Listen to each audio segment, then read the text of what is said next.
एक बहुत बड़ा जंगल था जहाँ एक बाज रहता था। वो बहुत ताकतवर था और ऊंची उड़ान भरता था। लेकिन वो हमेशा गुस्से में रहता था क्योंकि उसे लगता था कि आसमान और बड़ा होना चाहिए था और उसकी रफ्तार और तेज। उसी पेड़ की एक नीचे वाली टहनी पर एक नन्ही चिड़िया रहती थी। वो हर सुबह चहक कर गाने गाती थी।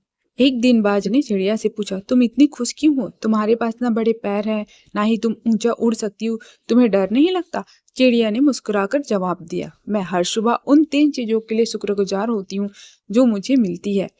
पहली, ये धूप जो मेरे पैरों को गर्मी देती है। दूसरी, वो एक अनाज का दाना जो मुझे कहीं से मिल जाता है। और तीसरी, ये हवा जो मुझे उड़ने में मदद करती है। बाज ने उसका मजाक उड़ाया, लेकिन उस दिन जंगल में बहुत भयानक तूफान आया।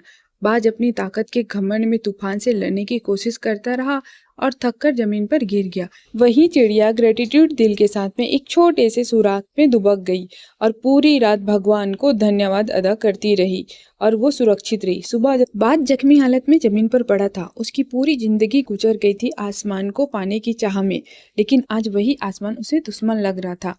नन्ही चिड़िया ने अपने नन्हे से मुंह में पानी की कुछ बूंदें लेकर बाज के सूखे गले में डाली। बाज ने धीरे से आंखें खोली और पूछा, तुम मेरी मदद क्यों कर रही हो? मैंने तो हमेशा तुम्हारा मजाक उड़ाया है।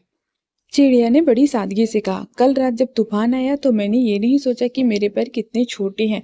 मैंने बस इस बात का शुक्रिया अदा किया कि मेरे पास ये छोटी सी जगह है, मुझे पनाह दे रही है। उसी शुक्रगुजारी ने मुझे हिम्मत दी और आज मैं शुक्रगुजार हूँ कि मैं जिंदा हूँ और किसी के काम आ सकती हूँ। बाज की आंखों में आंसू आ गए। उसने महसूस किया कि वो इतना ऊंचा उड़ने के बावजूद कभी खुश नहीं था, क्योंकि वो हमेशा ज्यादा की तलाश में था और कि चिड़िया जमीन पर रहकर भी सब कुछ पा चुकी थी क्योंकि उसके पास ग्रेटिट्यूड था। दोस्तों, ग्रेटिट्यूड का मतलब ये नहीं कि हमारी जिंदगी में सब कुछ सही है। इसका मतलब ये है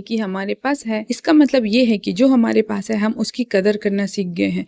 जब आप उन चीजों के लिए ग्रेटिट्यूड अदा करते हैं जो आपके पास है, तो धीरे धीरे आपकी जिंदगी में वो चीजें भी आने लगती है जिनकी